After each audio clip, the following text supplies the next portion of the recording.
கஅபத்துல்லாவை சூழ இருக்கக்கூடிய பகுதிகளை எடுத்துக்கொண்டால் துஆ கபூலாகக்கூடிய இடங்களாக அல்லாஹ் சுப்ஹானஹு வ தஆலா ஆக்கி வைத்திருக்கிறார். மக்காவிலே கிட்டத்தட்ட 17 இடங்கள் இருக்கின்றன. நாங்கள் எந்த துஆவை கேட்டாலும் அல்லாஹ் சுப்ஹானஹு வ தஆலா உடனடியாக அந்த துஆக்களை கபூல் செய்கிறான். ஹஜ்ஜுடைய காலமும் ஆரம்பமாகிவிட்டது. அதிகமானவர்கள் இன்று அந்த கஅபாவை நோக்கி சென்று கொண்டிருக்கிறார்கள். எனவே அவர்களுக்கு ஒரு சிறந்த எளிய வழியாக இந்த பதிவு அமையலாம் என்று நான் ஆதரவு வைக்கிறேன். அப்படி யாராவது உங்களுடைய குடும்பத்திலே ஹஜ்ஜுக்கு சென்றவர்கள் இருந்தால் அவர்களுக்கு இந்த வீடியோவை ஷேர் செய்யுங்கள். அங்கே அவர்கள் அந்த இடங்களை அடையாளம் கண்டு அவர்களுடைய துஆக்களை கேட்டுக்கொள்வார்கள். அல்ஹம்துலில்லாஹி ரப்பில் ஆலமீன் அஸ்ஸலாத்து வஸ்ஸலாமு அலா ரசூலில்லாஹி அம்மா பஅத். கண்ணியத்திற்குரிய இறைவனின் நல்லடியார்களே, அல்லாஹ்வின் சாந்தியும் சமாதானமும் என்றென்றும் நம் அனைவர் மீதும் உண்டாவதாக. அல்லாஹ் சுப்ஹானஹு வ தஆலா பூமிகளிலே மிக சிறந்த பூமியாக மக்காவுடைய பூமியை ஆக்கி வைத்திருக்கிறான். அங்கே இருக்கக்கூடிய இந்த கஅபத்துல்லா தான் உலகத்திலே முதலாவதாக கட்டப்பட்ட இறை இல்லமாக இருக்கிறது. இன்ன அவ்வல பைத்தி உதிஅ லின்னாஸ், மக்களுக்காக வேண்டி இந்த உலகத்திலே வைக்கப்பட்ட கட்டப்பட்ட முதலாவது ஆலயம் கஅபத்துல்லா என்பதாக அல்லாஹ் சுப்ஹானஹு வ தஆலா சூரா ஆல இம்ரானில் தெளிவாக குறிப்பிடுகிறார். அது மட்டுமல்லாமல் ஃபீஹி ஆயாத்தும் பையினாத், அந்த இடத்திலே தெளிவான பல அத்தாட்சிகள் இருக்கின்றன என்பதாக அல்லாஹ் கூறுகிறார். எனவே இந்த மக்காவை சூழ இருக்கக்கூடிய இடங்கள் இருக்கின்றனவே வரலாற்றில் தனி இடத்தை பிடித்திருக்கின்றன. அது மட்டுமல்லாமல் இந்த எல்லா இடங்களும் நாம் கேட்கக்கூடிய துஆக்கள் கபூலாகக்கூடிய இடங்கள். அருமையானவர்களே, எனவே தான் உம்ராவுக்கு ஹஜ்ஜுக்கு செல்லக்கூடியவர்கள் பல நோக்கங்களுடன் சென்றாலும் பிரதானமான முக்கியமான ஒரு நோக்கம் தான் என்ன? துஆ. இந்த துஆவுக்காக வேண்டித்தான் அவர்கள் செல்வார்கள். எனவே தற்பொழுது அந்த ஹஜ்ஜுடைய காலமும் ஆரம்பமாகிவிட்டது. உலகளாவிய ரீதியிலிருந்து பலர் இந்த கஅபாவை நோக்கி சென்று கொண்டிருக்கிறார்கள். எனவே இந்த பதிவு அவர்களுக்கு ஒரு உதவி சாதனமாக அமையலாம். அவர்கள் இந்த இடங்களை அடையாளம் கண்டு கொண்டு அவர்களுடைய தேவைகளை அந்த இடத்திலே அவர்கள் கேட்கலாம். ஆகவே உங்கள் குடும்பத்தில் யாராவது ஹஜ்ஜுக்கு சென்றிருந்தால் அவர்களுக்கு இந்த வீடியோவை ஷேர் செய்யுங்கள். இதன் மூலமாக அவர்களும் நீங்களும் அதிகமான பிரயோஜனங்களை அடைந்து கொள்வீர்கள். ஆகவே மக்காவை சூழ 17 இடங்கள் இருக்கின்றன.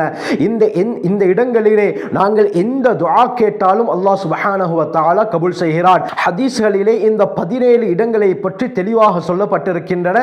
முதலாவது இடம் எங்கே என்று சொன்னால், நாங்கள் கஅபாவை பார்க்கும் பொழுது எந்த துஆ கேட்டாலும் அல்லாஹ் அந்த துஆவை கபூல் செய்கிறான். அதனால தான் நம்முடைய குரூப்ல வரக்கூடிய வழிகாட்டி கைட் என்ன செய்வார், நீங்கள் கீழேயே பார்த்து கொண்டு வாருங்கள். கஅபா நெருக்கமாக வரும் பொழுது நான் கூறுகிறேன், அந்த நேரத்தில் உங்களுடைய தலையை தூக்கி நீங்கள் துஆ கேளுங்கள் என்று கூறுவார். எனவே கஅபாவை முதலிலே நேரிலே சந்திப்பதற்காக, நேரிலே பார்ப்பதற்காக செல்லக்கூடியவர்கள் கீழே பார்த்து கொண்டு ஆர்வமாக வருவார்கள்.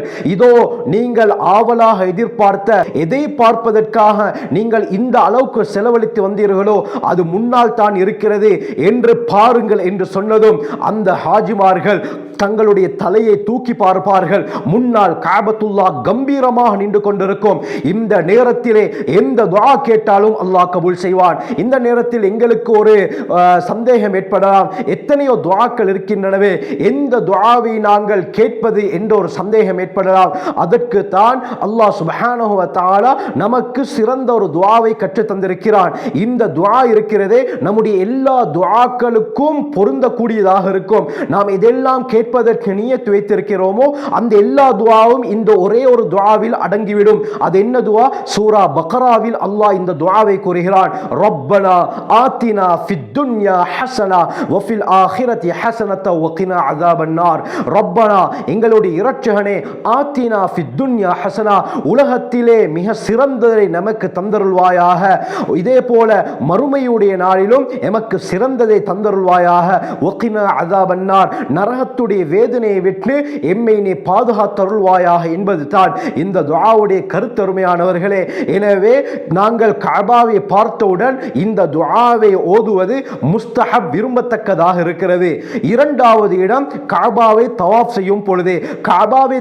செய்யும் பொழுது நாங்கள் கேட்கக்கூடிய துஆக்களை அல்லாஹ் சுப்ஹானஹு வ தஆலா கபூல் செய்கிறான். திர்மிதியுடைய ரிவாயத் அப்துல்லா பின் அப்பாஸ் ரலியல்லாஹு அன்ஹு அறிவிக்கிறாங்க, ஸல்லல்லாஹு அலைஹி வஸல்லம் சொன்னார்கள், மன் தாஃப பில் பைத்தி 50 மர்ரத்தன், யார் கஅபாவை 50 தடவை தவாப் செய்கிறார்களோ, ஒரு தவாப் என்று சொன்னால் 7 சுற்றுக்கு சொல்லப்படும். இவ்வாறு 50 தவாஃப்களை யார் செய்கிறாரோ அன்று பிறந்த பாலகன் போல் சகல பாவங்களும் மன்னிக்கப்பட்டு அவர் திரும்புகிறார் என்று ஸல்லல்லாஹு அலைஹி வஸல்லம் அவர்கள் தெளிவாக கூறினார்கள். இதே போல இப்னு மாஜாவுடைய ரிவாயத் அப்துல்லா பின் உமர் ரலியல்லாஹு அன்ஹு அறிவிக்கிறாங்க, யார் கஅபாவை தவாப் செய்துவிட்டு 2 ரக்காத் தொழுகிறாரோ ஒரு அடிமையை உரிமையிட்ட நன்மையை அல்லாஹ் சுப்ஹானஹு வ தஆலா அந்த அடியானுக்கு கொடுக்கிறான் என்று ஸல்லல்லாஹு அலைஹி வஸல்லம் சொன்னார்கள். எனவே இந்த தவாஃபுடைய சந்தர்ப்பத்தில் நாங்கள் எந்த துஆ கேட்டாலும் அல்லாஹ் கபூல் செய்கிறான்.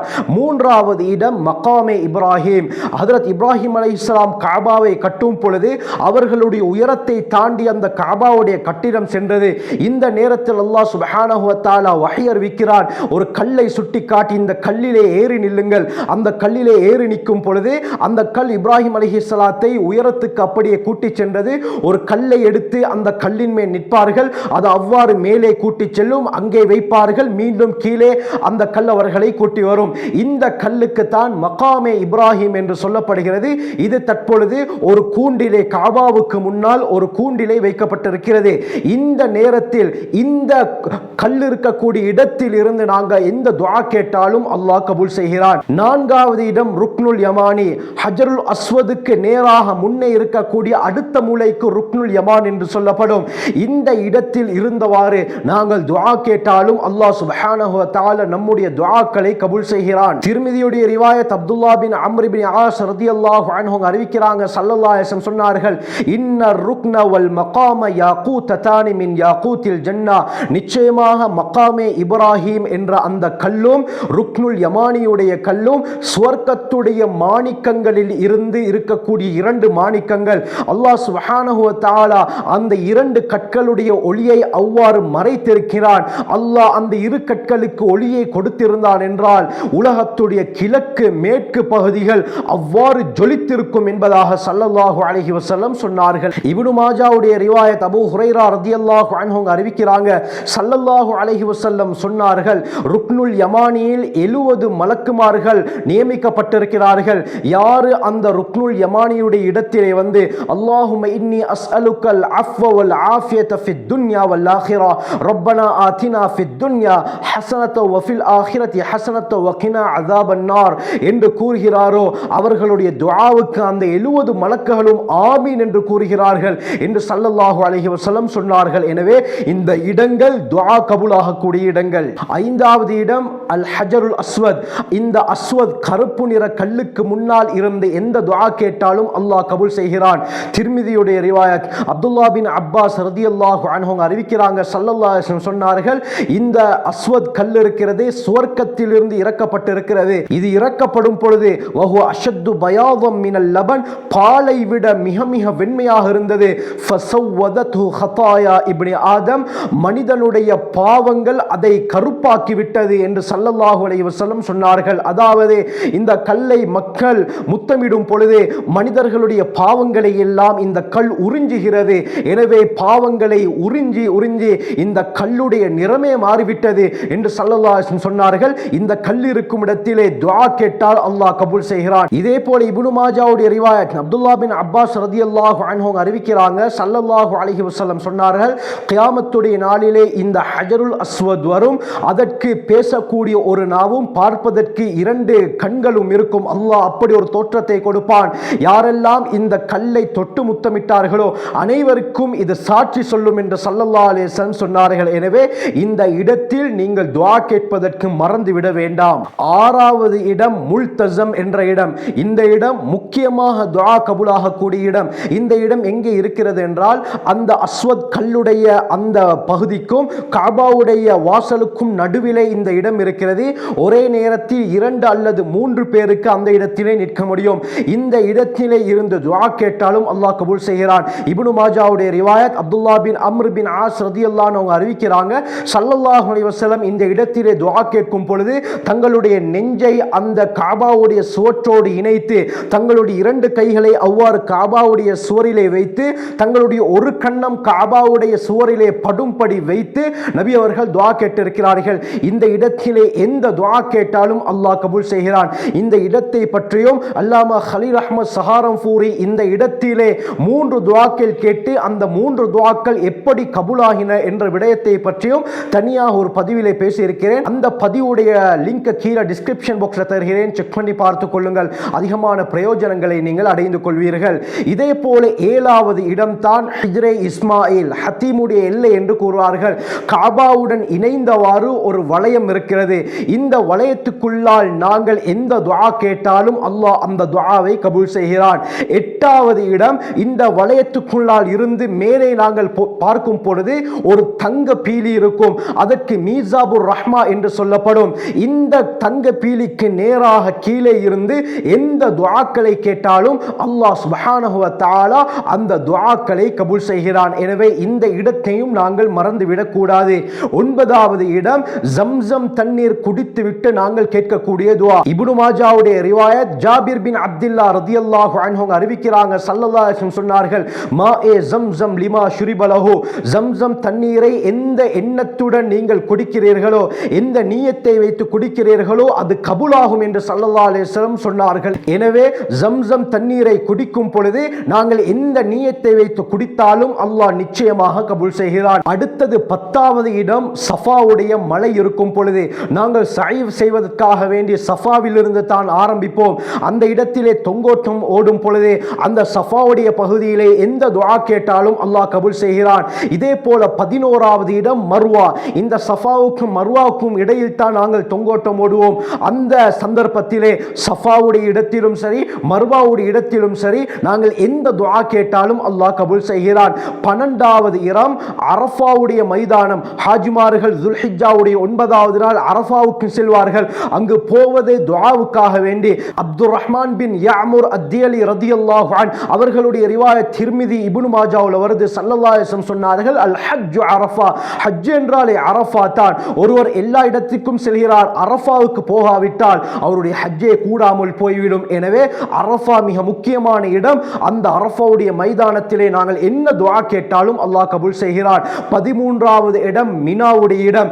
இந்த மினாவுடைய மைதானத்திலே நாங்கள் என்ன துஆ கேட்டாலும் அல்லாஹ் கபூல் செய்கிறான். 14, 15, 16 ஜம்ரத்துல் அக்கபா, ஜம்ரத்துல் ஊலா, ஜம்ரத்துல் உஸ்தா, இந்த 3 ஷைத்தானுக்கு கல்லெறியக்கூடிய இடங்களிலே இருந்து நாங்கள் என்ன துஆ கேட்டாலும் அல்லாஹ் கபூல் செய்கிறான். 17வது இடம், முஸ்தலிஃபாவுடைய மைதானம். முஸ்தலிஃபாவிலே துல்ஹிஜ்ஜாவுடைய 9வது நாள் இரவு ஹாஜிமார்கள் தங்குவார்கள். அந்த மைதானத்திலிருந்து தான் ஷைத்தான்களுக்கு கல்லெறிவதற்காக கற்களை புறக்குவார்கள். எனவே முஸ்தலிஃபாவில் என்ன துஆ கேட்டாலும் அல்லாஹ் கபூல் செய்கிறான். ஆகவே இப்படி 17 இடங்கள் மக்காவில் மட்டும் இருக்கின்றன. மதீனாவிலும் இன்னும் ஏராளமான இடங்கள் இருக்கின்றன. இந்த இடங்களிலே உங்களுடைய துஆக்களை கேட்பதற்கு நீங்கள் மறந்துவிட வேண்டாம். கட்டாயமாக இந்த அடியானையும் உங்களுடைய துஆக்களிலே அந்த இடங்களிலே சேர்த்துக் கொள்ளுங்கள். எனவே அல்லாஹ் சுப்ஹானஹு வ தஆலா நம் அனைவருக்கும் அடிக்கடி ஹஜ்ஜுடைய உம்ராக்களுடைய பாக்கியத்தை நசீபாக்குவானாக. இந்த வீடியோவை பார்க்கக்கூடியவர்கள் உங்களுடைய குடும்பத்தில் உறவினர்களில் யாராவது ஹஜ்ஜுக்கு சென்றிருந்தால் இந்த வீடியோவை அவர்களுக்கு ஷேர் செய்து அவர்களையும் பிரயோஜனப்பட வையுங்கள். நீங்களும் பிரயோஜனம் பெற்றுக் கொள்ளுங்கள். ஜஸாக்குமுல்லாஹு கைர். வாஹிர் தஅவானா அல்ஹம்துலில்லாஹி ரப்பில் ஆலமீன்.